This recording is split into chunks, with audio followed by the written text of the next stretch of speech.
see.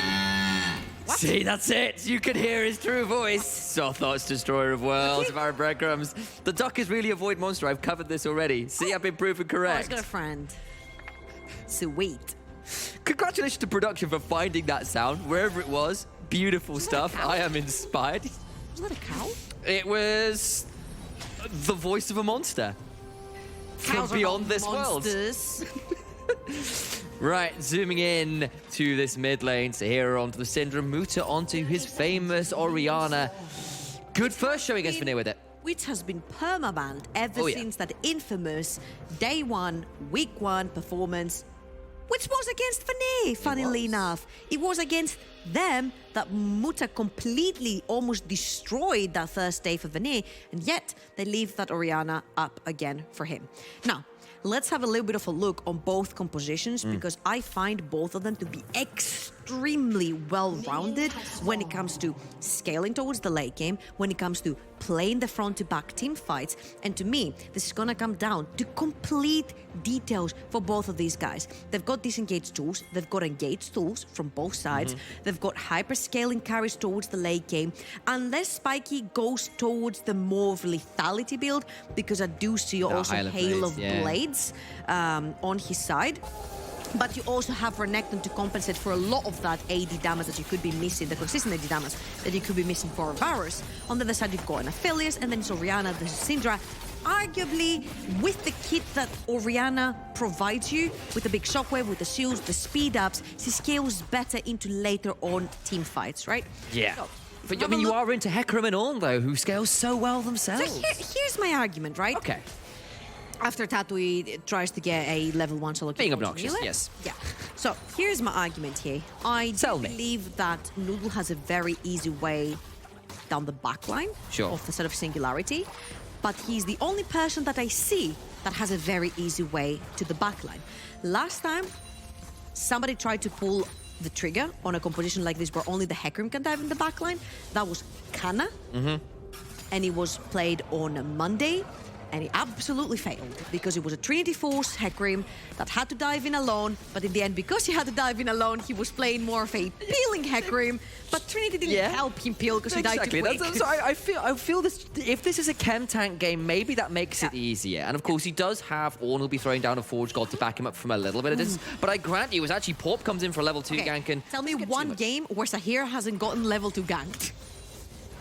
No, you know, I'm trying to think. I'm fairly certain. I've seen quite a few of them. In fact, he doesn't really slow Porp down, of course, because he basically just uses that as a taxi across mid lane. And segue, yeah. Exactly. So he doesn't really burn a lot of time. It just point out which way he was crossing. But there was a ward on his Raptors. He would have been spotted out anyway. So I heard Namera saying that he really does like Vanir's composition a lot. He thinks they're going to win towards the late game. I am actually on the side of Singularity. Oh, disagreements. If I turn the nameplates completely off, I see so much peeling and shielding and disengage from the side of Singularity. Like even the Renekton technically can't play peel machine around the Varus, around the Orianna, with the shields, with the speed ups. Does the Hecarim dive in alone later in the stages of the game? You just lock him down together with your own, you dispatch of them, and then you turn into the Aphelios and the Thresh, considering that you're healthy enough. That is something that we're going to look at very late into the game. I believe, again, both teams scale equally well towards the latter stages of the game. They both have a bunch of engage and disengage,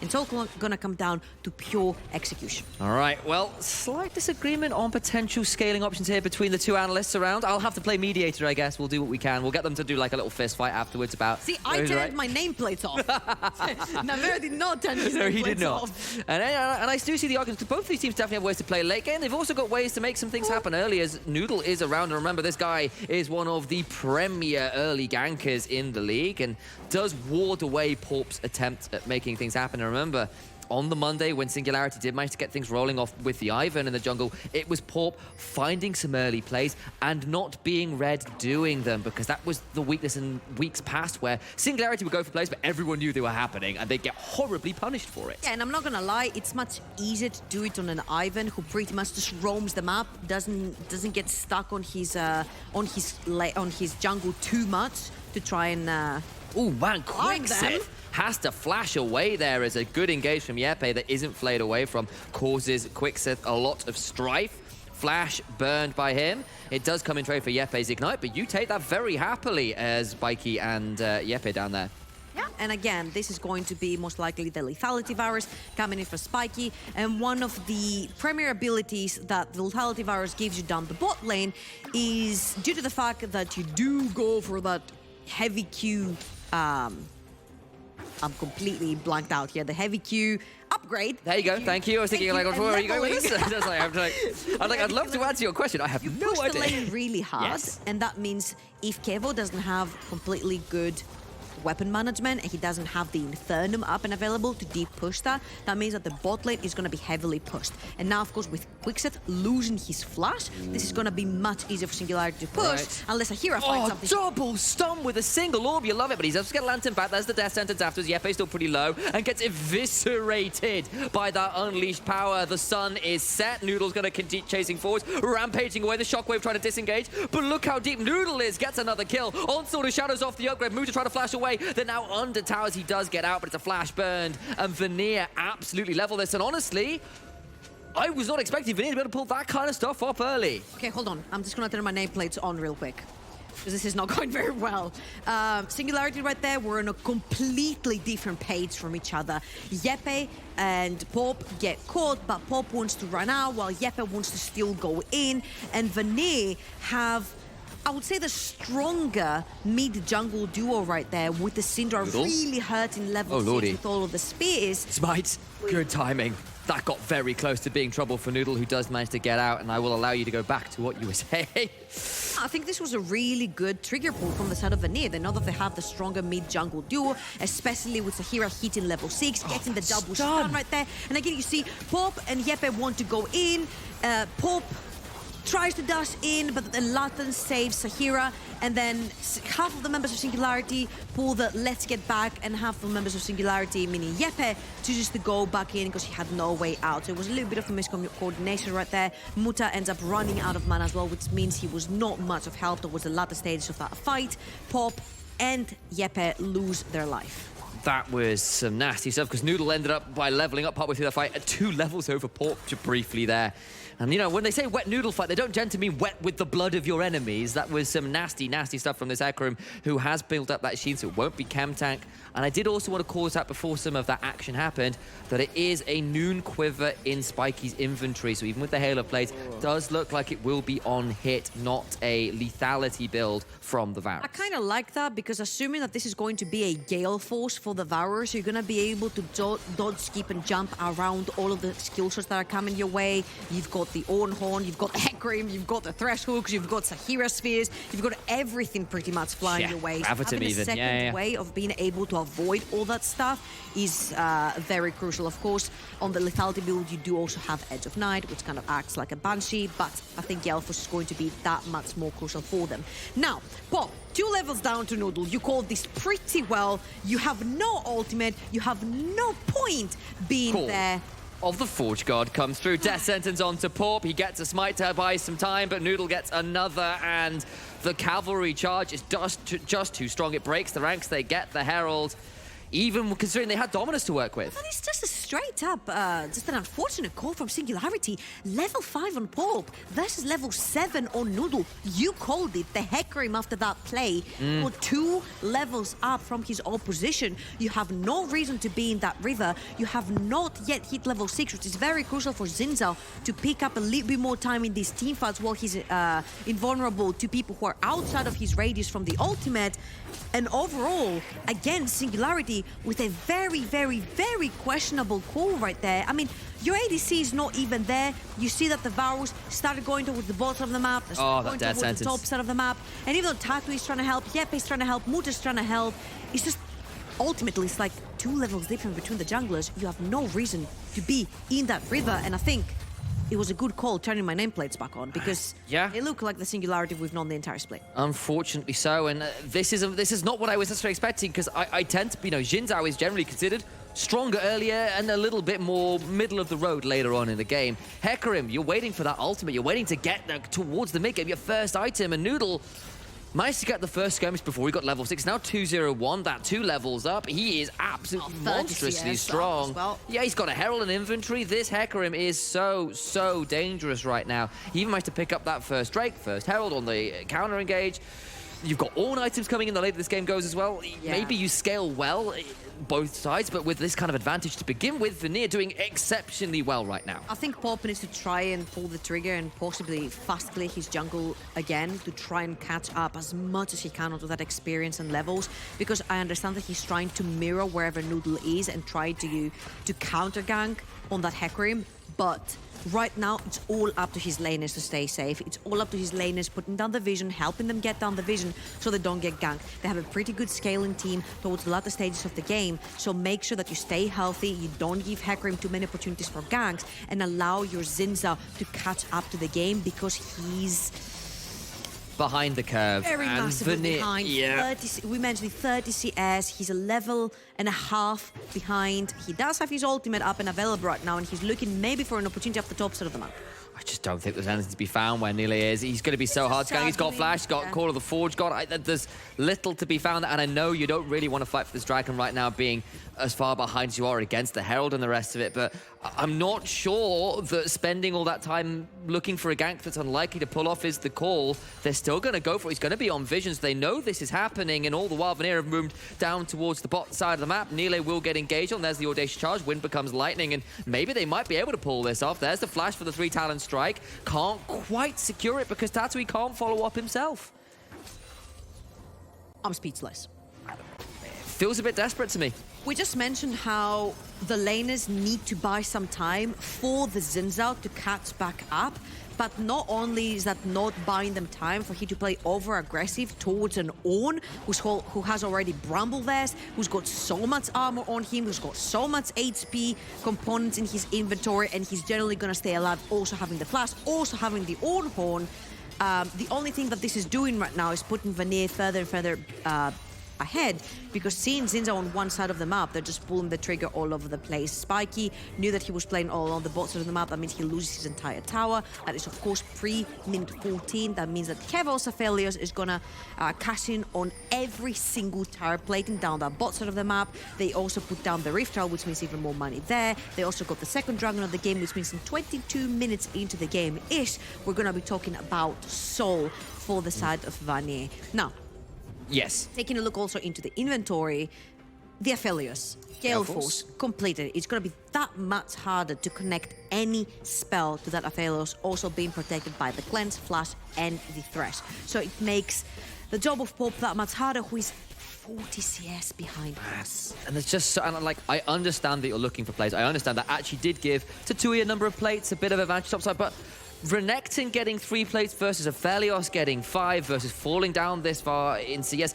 that is a very lopsided trade. So here's the thing. I don't know if you remember the game with Riddle versus Astralis, where Kects were nuts. I do remember, absolutely, huge. All of the resources, they got a bunch of kills on the top side of the map, but that was a Renekton that got a bunch of kills on the top side of the map. He got the Rift Herald, he got everything. They're trying to dive Nila again. Is he going to be able to get the Call of the Forge God? If he's not, Jeppe is tanking, and they do get away with that dive. That was pretty well managed, and they'll actually get a couple plates off this one as well. But they take it again on the other side of the map, because Hero's pushing the mid. Noodle is absolutely emptying Pop's jungle, and the Aphelios is like, da-da-da-da-da. He's just cashing in on more tire platings on the top side of the map, all alone. All that free solo experience, all that free gold solo that he's getting from the tire platings. This is going to be a very, very, very scary Aphelios. Get a 4th plate. Already scaling out of control. Does get that 4th plate at the top side. That is 9 plates into Kevo's inventory after the whole of that. And yes, you got a kill onto Spiky. Yes, you managed to get some turret plates yourself down there, but it's still trading down. If possible, the Aphelios and the Varus, wonderful. because yes, even though the Varus is 10 CS ahead, I'm pretty sure that the Aphelios is actually ahead in gold right here. So again, you see the difference where the Leona Varus was able to push the lane really effectively in the early game, but Jeppe, losing his flash on a very silly fight, allowed the Aphelios to get ahead in gold by cashing in on all those platings. Is 1,900 gold up individually for Noodle. I didn't want to look that far up. I looked at it and I was too scared to look at the jungle. I looked at it yeah. Look, I know that Hecarim is a monstrous headless horseman. Shadow Isles, he's supposed to be a horror story, but that is a horror story. That is a serious R18 rating right there. That is a very, very, very strong Hecarim. Here, Nila has his TP available. He's going to pull it, and there is a very angry pony who's dashing into the topside river. Yeah, this is looking less like a charge of the Light Brigade and more like a full cataphract regiment ready to come in, storming lances and all. Vanir's, Noodle and Sahira off onto a flank. The Herald has time, Pop will secure it. But what happens to the rest of the back? Look at Noodle into the backside. Still got that onslaught of shadows to use. Will he pull it off, though? Flash away from the Moonlight Vigil, but it's still going to bind two. Porp goes down, taken out by Aphelios. But in the end, Singularity somehow, someway managed to pick up maybe a kill on the back end of it, as well as the Herald. They don't. And Vanir don't really manage to pull the trigger in the way I was expecting that. I have questions about this fight, because I saw a pony dashing in through the mid lane, and then he stops halfway with Sahir to try and push a wave in. You don't need the wave, buddy. You need to fight here because you've got level advantage and you've got item advantage. They were a little bit too late into the fight, and even though Singularity sacrificed one member of their team, the actual quest was a success.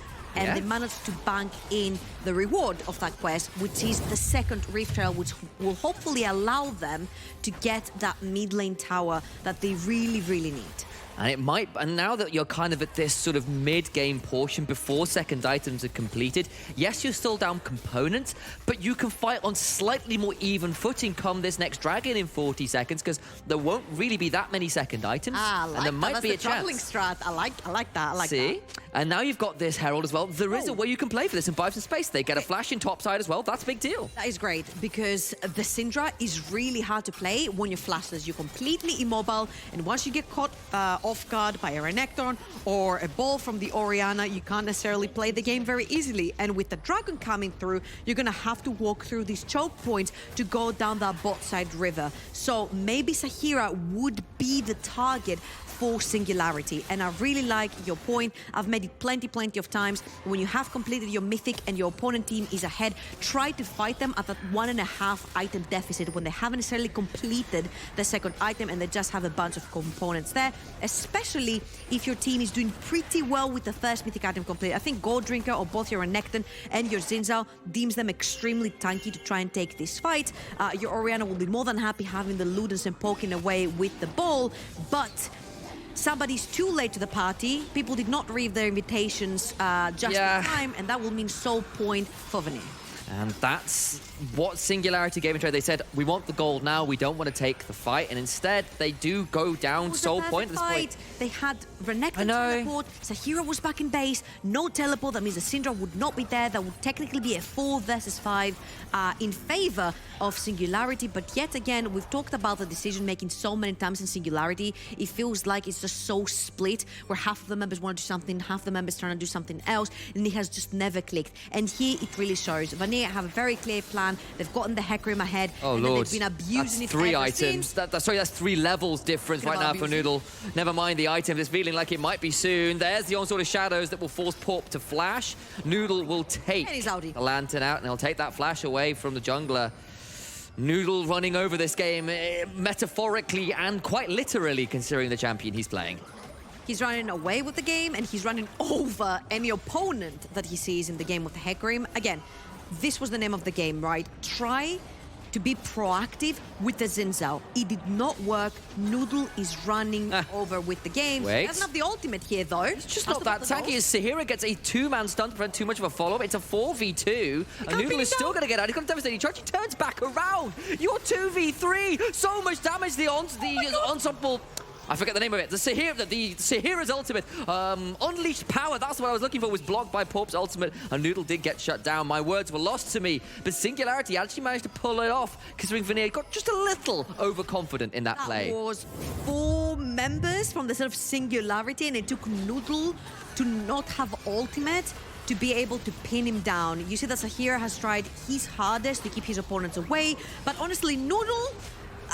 maybe he he kind of deserved this one because he kept going in, and yes, you are very, very, very strong, but once the ignite goes down from Yepe, it cuts the healing down so much that he wasn't able to regen from his W, therefore he ended up going down being 1 versus 4. And honestly, if Sahira really had pressed R half a second earlier, Porp would not have been able to put up the ultimate and he would have died. And then there was Triumph, and then maybe you get to run that through. It didn't happen, and Vanir do lose a kill there, and that's potentially quite important. It's a kill, I believe, for Tui. What's up? Oh my god, we have double the CS on Noodle. Yeah, I mean, he's nearly flame horizoning in the jungle. Yeah. And, like, don't get me wrong, Tatui's doing very well with the lead there, but elsewhere, it's a lead for Sahira. And to reiterate, this is not Noodle taxing his laners. This is Noodle legitimately still in every single camp out of Pope's jungle, because ever since minute, 6, 8, he's been 2 levels up. His opponent, now he's 3. Ever since the river skirmish, literally. Exactly, that is almost 3 levels up his opponent, and because he has shelving lanes, especially in the mid lane, with Sahira being so strong, he is allowed to enter Pope's jungle and literally chase him down. And in fairness, he did finally get punished, but it took 4 members running him down, and it nearly turned into a turnaround fight. Also in the details that he didn't have ult. True, he didn't have the ultimate, exactly, and like, that's how much it takes to force Noodle out of their jungle. This is a guy who was forcing Porp to flash down by that top lane tier 2. And we're going to now see, we've got a minute and a half until that Infernal Soul. We've got a minute and a half until Singularity must fight. You do not want to give that up so early into the game, not when you've got such ridiculous burst champions like this Hecarim, the Syndra, the Aphelios. You need to get ready to fight for this. Yeah, Singularity know the importance of the next dragon, and I really like that Porp has that. Elixir of Iron, yeah. Exactly. He has the elixir in his pocket. He knows how important that next dragon is. Him being able to have the extra HP from the pot, and also having the extra... What is the word? Resistances? It's not resistances, it's the... size? The aura? No, Merc Treads. Merc Treads, tenacity. Tenacity, thank you. I got you, there you go. Having the extra tenacity out of the elixir as well is going to be very important. The longer Porp stays alive in this fight, gives his team more opportunity to turn this around. A huge, massive shockwave could mean everything. Spiky being alive and protected to put down all this damage could mean everything. And Tatui also has a stopwatch in his pocket, which could earn Singularity more time to fight. The goal difference is not massive, it's just 3,000. The only problem is that Singularity can just not walk in the river they're going in. Oh, Sahira gets stunned, that might be it. They flashed on top of him, but he's going to get out. Big unleashed power does so much work. Look at Noodle trying to do something. Nile's there, they get a hold of Tatui. The Moonlight Vigil goes wide, it's a 1-for-1 right up, and look at the onslaught of shadows. Porp goes down, but can Noodle do as much as he wants? It's a double kill, big shockwave, but the turnaround is still too big. Spiky can Gale Force, but he can't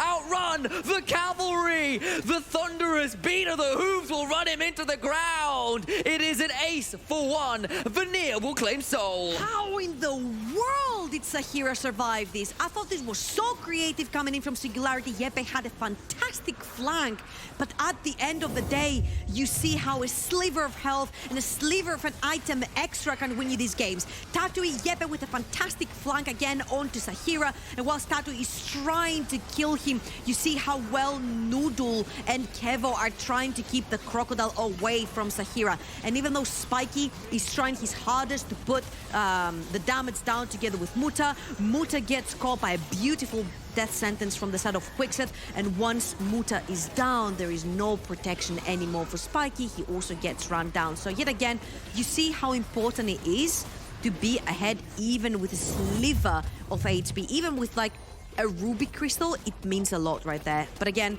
I have to give major props to Yepe because he found a fantastic flank right there onto Sahira. Unfortunately, they weren't fast enough in the previous dragon fight where Sahira did not have flash, because had that been then, Sahira would have been then and probably could have won the fight. But it's all the coulda, woulda, shoulda of previous fights that Singularity could have done better. All in all, the gold lead has risen up to 5,000, up from 3,000, and right now the game becomes a lot more difficult because second items are being completed on the side of Vanir. Yeah, it's going to be a last hurrah. Nile comes through, knocks up Porp. He's going to get pulled back a death sentence. Kevo gets the killing spree. Ooh. Jungler's dead, Baron's up. Vanir will move over, and I feel that Singularity, that was their last gasp. They had Varus on 2 items with the Rage Blade. It was that moment where maybe you could have made something happen. The pick onto Zahira didn't quite work, and now Vanir will claim Baron. They already got the Infernal Soul, and Singularity are going to come in 4v5 and try to make this work. Look at Zahira, look at where the rest of this time can happen, but the Baron's gone, and now Noodle rooted in place, but he can just keep going. There's an onslaught of shadows, he goes over 3, they're sent running for the hills. That scatter the weak brings Yepe down to about 10% HP. They don't lose another member yet. Look at Zahira's damage. And now our eyes must turn to the mid lane. It must turn to the shove, because Vanir, with all of this damage, all of these levels, can look to try and push in for a game-breaking advantage. Okay, this is really, really bad news from Singularity. They have lost every control of their jungle, which honestly they've done since minute 6, but right now it becomes much more difficult because Infernal Soul of Vanir is going to hurt. Any sphere that's going to hit hit from the side of Zahira. It's just Noodle doing Noodle things with the Hecarim, He's right? going to 2v1. He's going to get Porp as well. He can keep going. He's got Ghost. He can keep chasing. That's a knock-up. But look at the damage coming through. Noodle has to back out, and it's not quite enough burn. The Scout of the Weak will prevent any further retreats. Now they've got a hook on to Spiky, who's just deleted. The power's unleashed. And Zahira has more than enough to delete Varus, and now they can look for that inhibitor, and Vanir with 2 members of the advantage. Just gotta go. There's no wave clear. It's literally your mid laner, your AD carry, your 2 damage that's down for the count. Vanir could just put this one down, and never mind a Fiesta, never mind a close game. Vanir have run this one from the early fights. They're gonna get another big mega Infernum bomb, as my brother would love to say. Tatui gets knocked up, knocked down. Muta's respawned. It's early enough for the game for him to come back, but they can now look for the inhibitor tower, the Nexus towers even, I apologize, and they can still keep shoving. Another stun lands, but Muta survives. TP. He has TP. They could end the game. You see that Nila has already done it. I think Zahira really needs to go back to base, come back with full mana. They don't care because no one's allowed to stop them. They land a Chains of Corruption, but Neely gets the knock-up with the Searing Charge. A Volcanic Rupture will mean Spiky's about to get soloed out by the Ornn, but not quite. Porp falls to Noodle once more. The Shockwave goes wide. The Nexus is doomed, and Vanir move to 7 and 4 and secures sole 4th place. Wow, that is